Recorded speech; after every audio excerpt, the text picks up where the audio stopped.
Welcome back to Untaming Masculinity, the podcast where we tackle issues relevant to men and their journeys to reclaim their masculinity. I'm Dan, and as always, I'm joined by my co-host and good friend Brad. What's going on today, man? It's bright and early on Labor Day. Hoping to have a fun day with the kids and the wife today. We're planning on doing some outdoor activities, but it's supposed to be a high of 65 and thunderstormy. So we'll see what the future holds for us this fine day. What about you, man? What's going on? Not a lot going on. It's been a good long weekend. We did a cookout at a buddy's house this weekend. Had a good time. It was the first time I've really been out. So to fill everyone in, this is actually the first time we've been recording in probably about a week and a half, 2 weeks. I had deviated septum surgery and have been kind of out of commission. So was it as bad as you were anticipating? It was weird. I've had a lot of surgeries, right? I've had both my knees scoped, I think 3 times each. I've had both rotator cuffs fixed. I'm no rookie to surgery. The way I would describe it is it was the worst 1 week post surgery that I had ever. There was a lot of other surgeries that were worse recoveries, but this was the worst full week because you can't breathe the whole 9 yards. It's just a miserable existence. Constant runny nose, constant basically bloody nose. You're hucking up bloody loogies all the time. It's a terrific thing. But you and others were telling me that once you get the stents taken out of your nose, it's like the world changes. And it was literally 5 minutes after she did that, I felt like a new man. So, and it's just gotten better every day since then. So yeah, doing good. It's I can actually breathe out of my nostril. That's the reason I had it. Was my left nostril was completely blocked. The ENT was actually laughing when I went in for the consult because she went to stick the probe up and she's like, yeah, that's as far as it goes. Hopefully this will open me up for a little bit better breathing in all the activities I do. And nice. And, just help overall. Nice. But it does bring me kind of to something I want to talk to you about today. The idea of preemptive conversations. We, as men, a lot of times, and this kind of goes hand in hand with the idea of a covert contract, but I want to not necessarily sit on the realm of covert contracts, but more about these conversations. When we go into situations, we have a lot of expectations about what's going to happen, or we know the reality of what's going to happen. What we don't always do is talk to the people in our lives about that situation and about what's going to happen.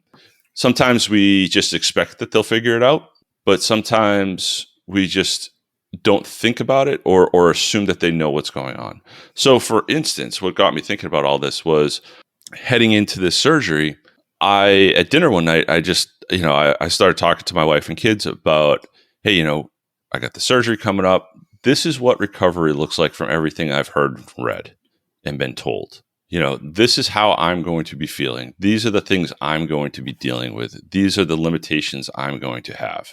And just having that conversation and also telling them I'm going to make a conscious effort to avoid these situations, these actions on my end, because I know that'll put more burden on you. But likewise, I'm asking you guys for a little bit of grace because this is what I'm going to be feeling and experiencing.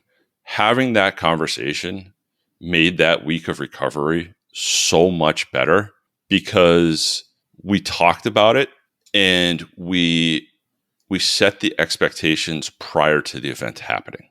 And I was thinking about how, during the whole week, I was thinking about how that simple 15-minute conversation at dinner one night saved us a week's worth of just frustration on both sides.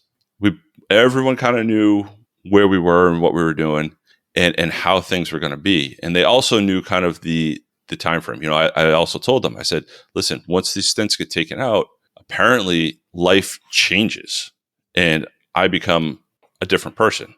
It becomes a lot less of a problem, a lot less of me being frustrated with life in general. So they kind of knew the end game too. But I was thinking about how that mindset can you can take it and transfer it to different areas. You can take it and transfer it to work where you're leading a team and you can set the expectation for a tough project or, a couple of tough days of work with customers visiting or whatever. And just talking or sports or whatever, but talking about what is expected and making sure there are no assumptions in life really helps you set the table, set the expectation, and have the team work at a better pace.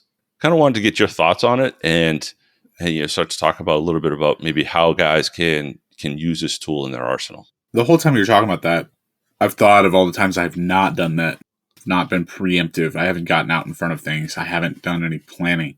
And as I contemplated thinking, why have I done this? Why have I not had those conversations? And oftentimes it is one of two things. It's lack of preparation. Mm-hmm. Like it's one of those things where I didn't do my homework. I didn't lay the groundwork. I didn't, you going into surgery, when I had deviated septum surgery, I didn't do any of the research you did. Read a couple things online, maybe the day before, had a conversation with my wife saying, hey, I might not feel good for a couple days. That was it. Because I didn't make any efforts to truly prepare for that. The other thing I think about is, again, something that kind of haunts men is this concept of not wanting to have those conversations, whether it's due to fear, whether it's due to ego or arrogance, just simply not wanting to do them. And going back to your situation, simply taking 15 minutes to have that conversation with your wife, with your daughters, saved a lot of heartache, not only during that week, but potentially harbored resentment that might have come after. Yeah, that's a good point. Simply because you chose to talk about it. And the fact of the matter is, I would argue most men are prepared to some extent in their life in certain areas. Doesn't mean that we're all super prepared. None of us are as prepared as you are, Dan, for example.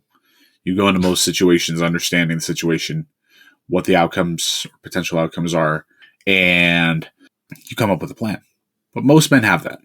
And the fact of the matter is, it's critical that you share those plans, that you share what you've researched and what you understand with those around you. Whether that's in a professional setting, whether that's at home, coming back to what you said with work, this is a great example. I've been dealing with something at work recently where we're rolling out an entirely new scoring methodology for how bugs are handled. It's essentially a reworking of the entire process.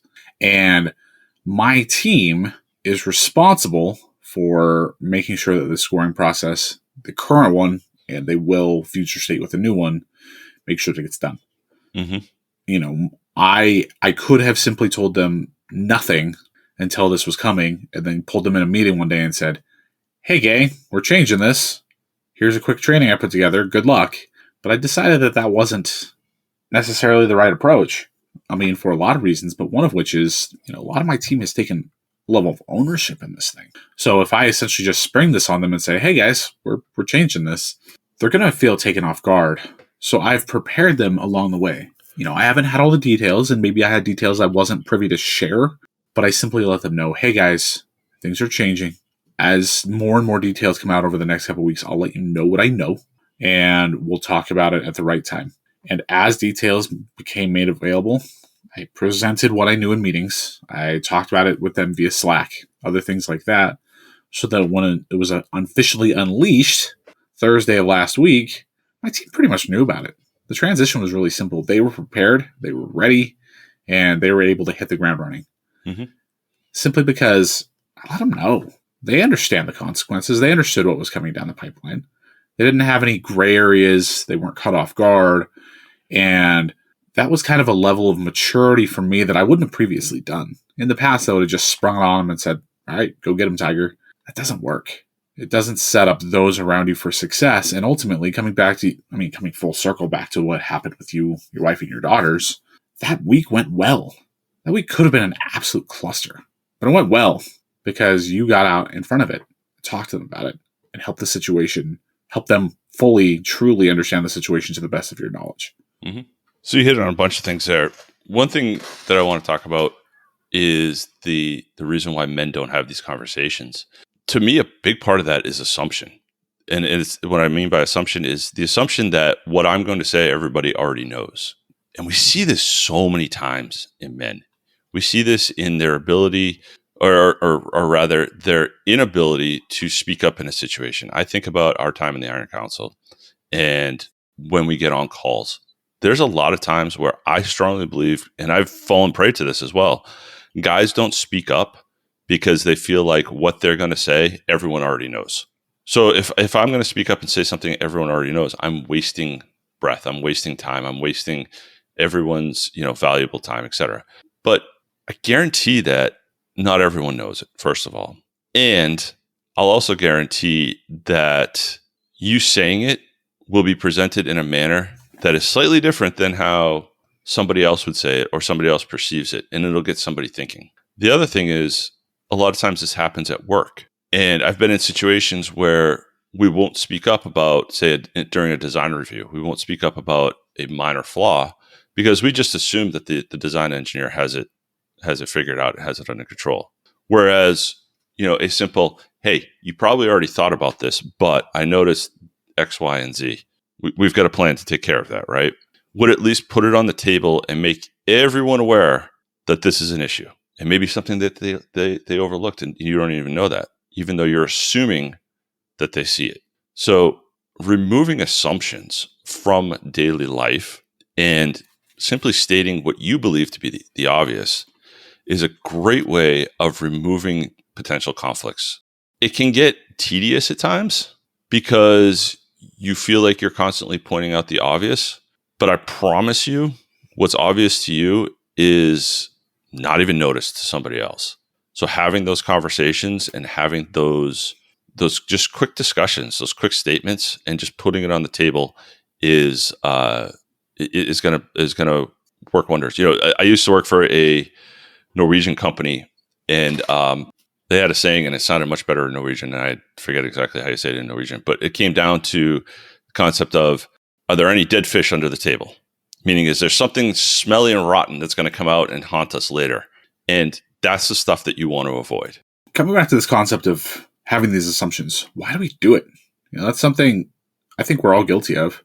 Oh, I assume they already know, or I assume this is common knowledge, and we end up not opening our mouths.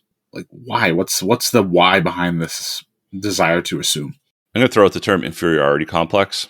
I'm not sure if that's necessarily the right term, but the idea that everyone in the room is smarter than you, so you stating something is just you stating the obvious.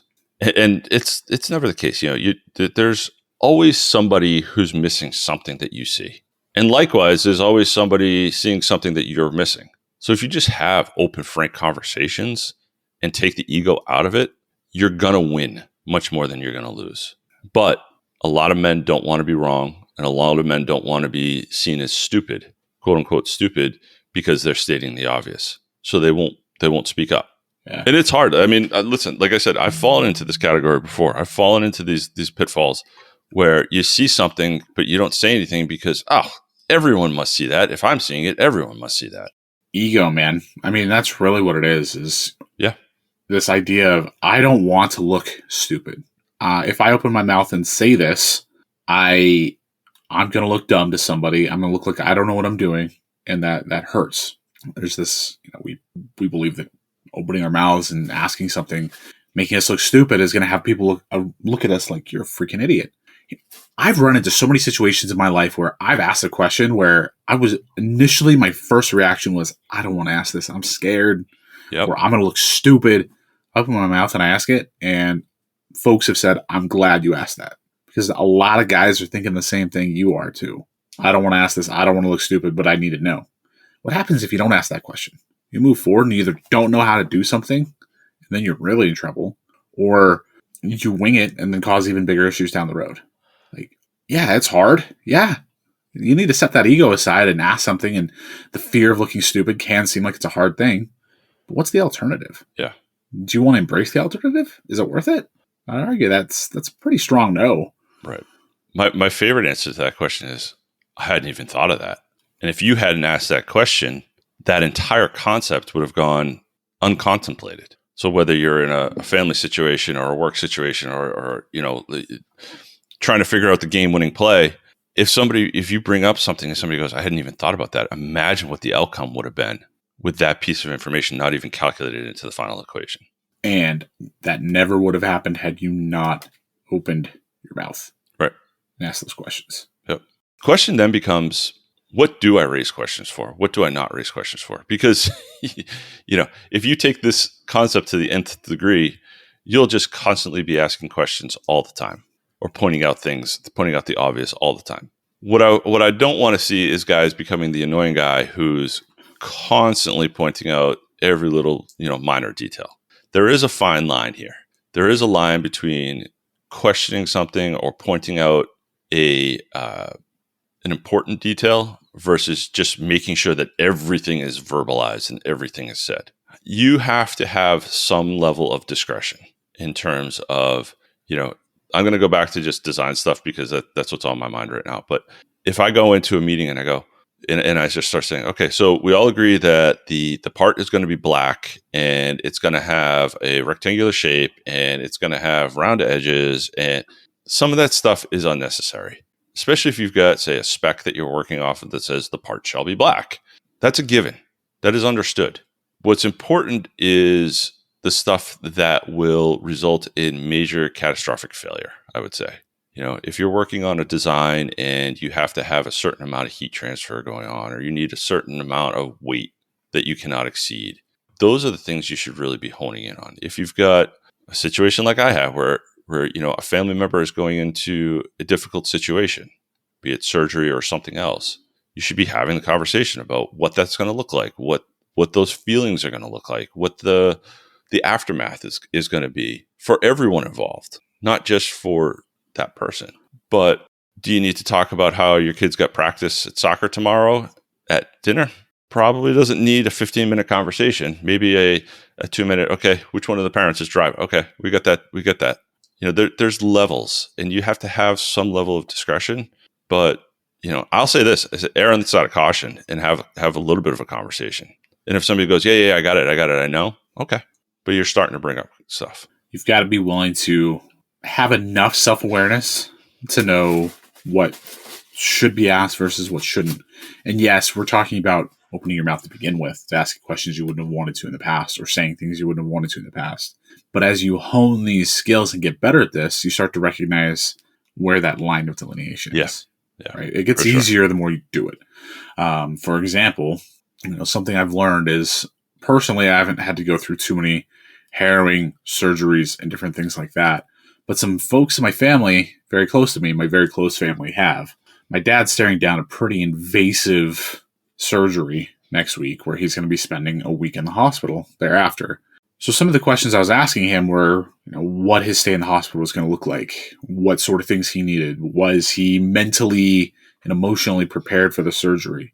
I even asked him to identify what type of material they're going to be putting inside of him after he has surgery. Different things like that to help him understand that I'm, one, invested in his surgery. I want to make sure he's okay. And two, if I need to be there to support him or help him, that I can be. Mm-hmm. So that I have a baseline understanding of what he's going through so that I can act in kind if necessary. And that simply comes from a place of, one, wanting to know, and two, I asked a couple of silly questions. To be frank, my dad is having a aortic replacement surgery, so he's going to be in the hospital for a while. And my wife and my brother both know that you can either have bovine artery put inside of you, a pig artery, or synthetic. I didn't know that. So I started asking questions like, bovine, really? Yeah. And then they started talking about it. We had a conversation about it. And this opened up a good conversation for my dad to understand these things. What type of replacement he could be getting, what that means, if there are any differences, which one works better. And my wife and my brother both had knowledge on that. And that wouldn't have come up had I not been like, bovine, really? Just simply being willing to ask a question out of curiosity, out of fear of sounding like being silly. It's amazing where those conversations will go and what they can bring out, and just being willing to open your mouth. That's the bottom line, is being willing to open your mouth and just have a conversation, even if it seems pointless. And listen, if it's pointless, it'll be 10 seconds. But it may evolve into something like you talked about, which, by the way, it still boggles my mind that bovine or pig components can work in our bodies. It's amazing. Wild. Especially near your heart, right? Yeah. It's like, here's your aorta. We're going to replace part of your aorta with It's amazing to me. I wanted to go back a little bit and talk about something that you brought up before about your team, though, and how you kind of preemptively told them about something you knew about, with a release of a new scoring system, I think it was, right? Yeah. This is one of those situations where discretion comes into play in my mind, because there's this line where telling people what's going on ahead of time is a powerful tool. It does a lot of things. First of all, it helps assuage fear on their part of change, because nobody likes change. It's always a difficult thing. It makes them feel like they're in the know, quote unquote, which is always a powerful thing in terms of stroking their ego a little bit, but just making them feel like they're part of the thing and not just an end result. Here's where I caution guys, and I'm sure you did a good job of this, but you talked about how, I told them what I know. I didn't have all the information, and we move forward. There's a line there where telling people stuff that you don't have all the answers for is good, but you cross over that line and it turns into chaos really quick. So if you rolled this out to your team with very little information, hey, this is what's going to go on. I don't know anything else, but nature abhors a vacuum. So in a vacuum state of knowledge, people are going to start to make assumptions, right? So this is one of those areas where you have to have a little bit of caution in terms of rolling out the information and having the conversation and not just assuming that people know things. Sometimes it's better to not have the conversation until you have a good amount of the answers versus telling everyone everything you know the moment you know it. So I'm sure, it sounds like things worked out well for you, but I've also had situations where, for instance, my boss would tell me, we're going to have layoffs, right? This is companies ago. We're going to have layoffs. And I would just look at him and go, okay, when, how many, who's affected, blah, blah, blah, blah, blah. I don't know. I don't know any of that information. I was just told we're going to have to lay off people. Well, guess what started going through my mind? First of all, I can't tell anyone because, it'll cause more chaos down the line. But I'm starting to make mental checklists of who's involved. I'm starting to do all of this stuff and make guesses because I don't have any other information. It causes a lot of chaos. If I was to start to disseminate that information to my people, it would have caused even more chaos. So again, it's important to not make the assumption that people know everything and talk about it, but also know when you have enough or not enough information to disseminate it. Yeah, I'm glad you came back to that. What I was outlining was not a hard and fast rule at all. Right. We have to have, it comes back to this concept of discretion. In that situation, I knew that it was at a stage far enough along that it was going to happen. So what little information I could have passed along was given. This already had buy-off from the executive team. So I was able to at least preemptively give them hints and clues. And then as more information came out, I gave them a little bit more and a little bit more until the dashboard was built and my boss had been working on it for months.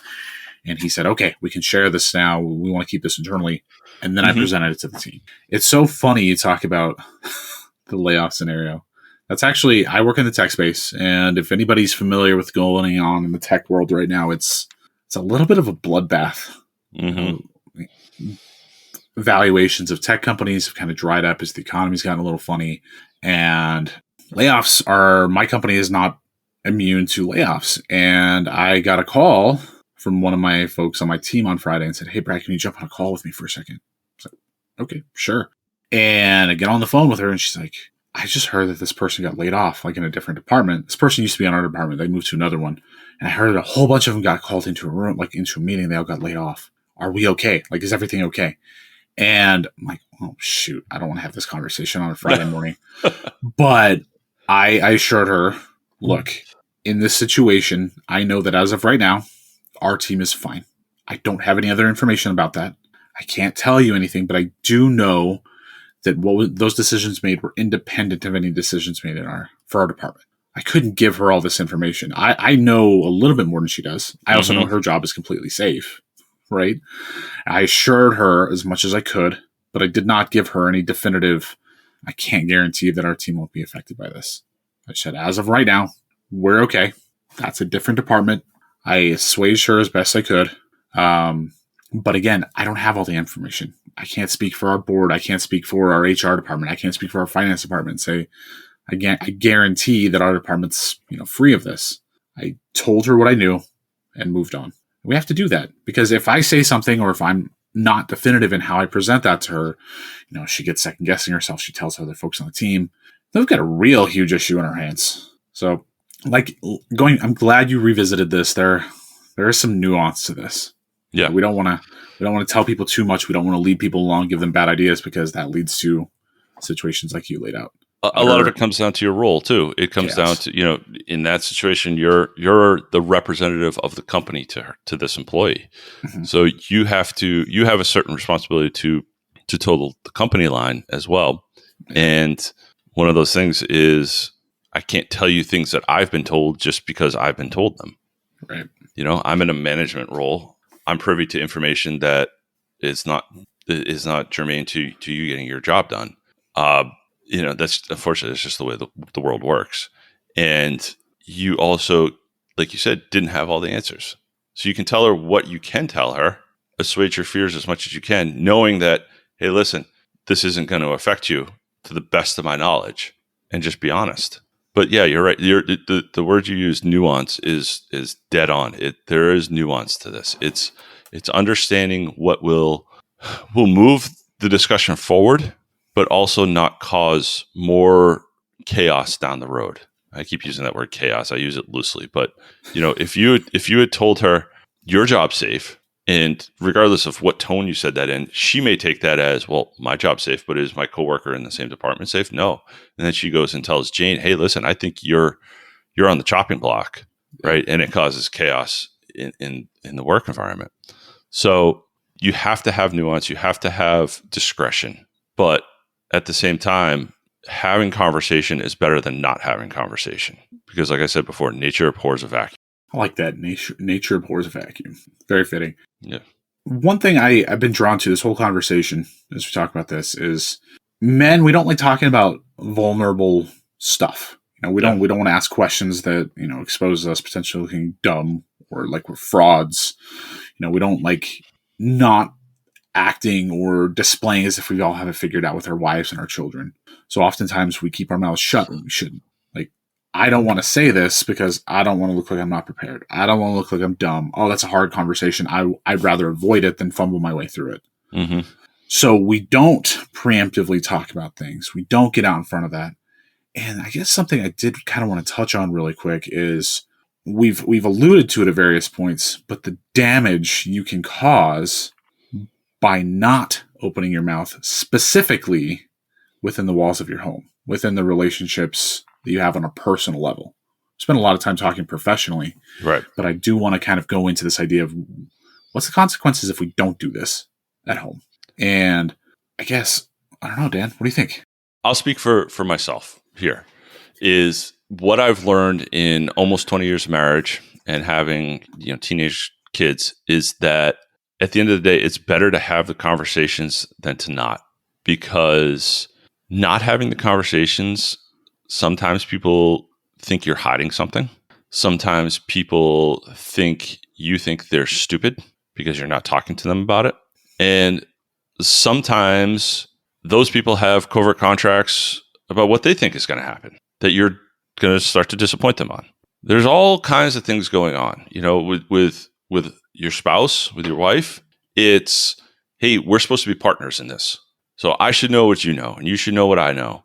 And we need to attack this as a team, right? I'll go back to my surgery again, right? If I didn't have the conversations with my wife about what the surgery was, what to expect in the recovery, et cetera, I would have expectations on how she was going to treat me. She would have expectations on what I could and couldn't do, and they would not have been aligned. Likewise, you're not going to have that same relationship with your kids, but they're part of the team. And depending on what level they're at, my conversations with my kids at this point are going to be much different than your conversations with your kids, simply because of their age. Yep. Right? Your conversations is, hey, daddy's not going to be feeling good for the next week. I need a lot of hugs. Right? But don't punch me in the face. Mine is, hey, I'm not going to be feeling very good. I need you guys to cut me a little slack. We might need to figure out rides and stuff like that. And I still need a hug once in a while. But it's about playing to their level. It's about letting them in. And the one thing I've learned a lot, but one of the things I've learned by being a father over all the years is the more you let your kids in and the more you make them feel part of the team and part of the family, the more they're going to act that way. and the more they're going to participate in the family dynamic, I guess is the word I'll use, versus if it's just, this is the way it is because I'm the dad and she's the mom and you're just the kids, they're going to fall in line, but they're not going to do it willingly, and they're not going to show any kind of compassion towards it. And it, just to be blunt, it's something I've struggled with and still struggle with. Sometimes it's just, I'll look at my kids and be like, no, you're the kid, I'm the adult. That's why this is happening this way. It's a great short-term win. It's a piss poor long-term strategy. I keep getting drawn back to one word: trust. Yeah. Right. Like this is a matter of trust. Trust can be broken. Trust can be frayed. And if you break trust, I don't know how often we've talked about this on the show, but we've definitely talked about it. It takes years and years to build trust.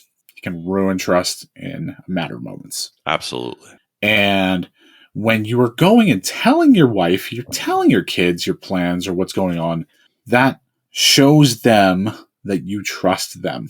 And that sends a very powerful message. You trust them enough to let them in on your plans and what your thought process is. And that, I've thought about this enough that here are some things you guys need to be aware of. They trust you for that. That shows that proves to them that they were part of your thought process. And I'll tell you what, I cannot tell you how many times earlier in my marriage, it's getting better, where I would not let my wife in, and she looked at that as a lack of trust. Yeah. And that frayed things. That hurt things. Like, I did not let her in on my plans. I didn't let her know what's going on. And I've had lots of conversations where she said, I want to be a part of your life. And that includes decision-making processes. Yep. And if you look at that, it's like, okay, I can interpret that message one way. But if you look at it the other way, that message is saying, I don't feel like you're wanting me to be part of your life. That hurts a whole lot more than I want to be a part of your life. But it's the same message. It's just looking at it from a different angle. It's a really painful thing to hear. Yeah, absolutely. And all because you are hesitant to say something, you don't want to look dumb, your ego gets in the way, you've got this covert contract that she already is going to know everything exactly what I want or how everything's going to shake out. Bullshit. That damage can ruin marriages. It can ruin relationships if you allow it to. Yep. And to bring the conversation kind of full circle to what we were talking about before with employees and stuff, there's a nuance to these conversations we have with our families, to use the word that you used. Your kids are the equivalent of your employees in that they don't get to know everything that you know all the time. Your wife does. Your wife is the coworker. She's going to know everything that you know. But your kids, you have to gauge what they can and can't know. And like I mentioned before, I'm probably going to be able to tell my kids a little bit more detail on things than you're going to tell your kids, more so just because of the age and what they can comprehend. And, frankly, I had some pretty blunt discussions with my daughters about the surgery, what it would entail, like what they were physically doing to my body, et cetera. They're 14. Your kids being younger, you may not want to do that because it might scare them. Yeah. They might get freaked out about what's going to happen to daddy and what they're going to do to him. Whereas they just need to know, daddy's going to get his nose fixed or whatever. So nuance is a huge thing in these conversations, regardless of where you're having them. But to your point, making sure that your wife is kept in the loop and that there's trust and there's honesty in that situation, and that you're setting clear expectations. I mentioned at the beginning of this that I don't want to get into the whole covert contract thing. I'll say this. It would have been very easy for me to go into this surgery with an expectation of how my wife was going to treat me afterwards without stating or defining that at all with her. And when she didn't perform exactly the way I expected her to post-surgery, I would be all pissed off and I would be mad, quote unquote, at her. Whereas she didn't know that she's disappointing me. She didn't know that she's not living up to my expectations because I never had the freaking conversation to begin with. Whereas having these conversations, talking about what it's going to look like, her saying, okay, I know this is going to be hard. I'm going to do X, Y, and Z. And then me maybe saying, I really need this too, helped open up those conversations, those expectations, and removed any sense of disappointment or confusion or just anger in general at me being having this expectation of how I was going to be treated, and then it happening some way differently. Yeah, agreed. I mean, that is a rabbit hole that we'll have to jump down another day. Yeah. The unspoken expectations and covert contracts. There's a lot there. But bigger picture, keep your wife in the loop. Regardless, it's worth it. Regardless of how difficult it may seem, you don't need to have as much nuance with your wife. You can usually shoot her straight. I mean, she's invested in this thing as you are. Just tell her. Well, I mean, put the shoe on the other foot. How would you want to be talked to? Yep. Would you want her to pussyfoot around it and not tell you the whole story, or do you want to know every little detail and be prepared for what she's going to go through? Yeah, exactly. I'd want the latter. I'd want to know what my wife is going to go through. I want to know the expectations. Frankly, in terms of her surgery, I want to know the dangers that we're up against too. It's never, not to put fear into people, but it's never a given when you go under general anesthesia that everything's going to work out just perfectly. So, you want to know what's going on, and it's better just to have the conversation with people. So, agreed.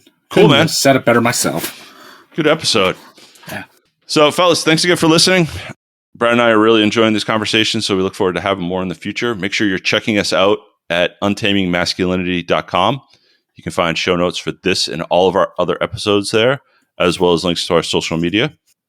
We ask that you please give us a rating and review on your podcast player. That helps spread the word to other men more than you know. It's that combination of the rating and review. So go in and type a few words and give us preferably 5 stars, but however many stars you think we're worth, throw it up there. And then make sure you're coming back next week for some more great content. We've got a couple of topics lined up, and we're working on some great guests. So we're looking forward to what we bring you here in the future. Until then, we will leave you with just one question. What are you doing to untame your masculinity?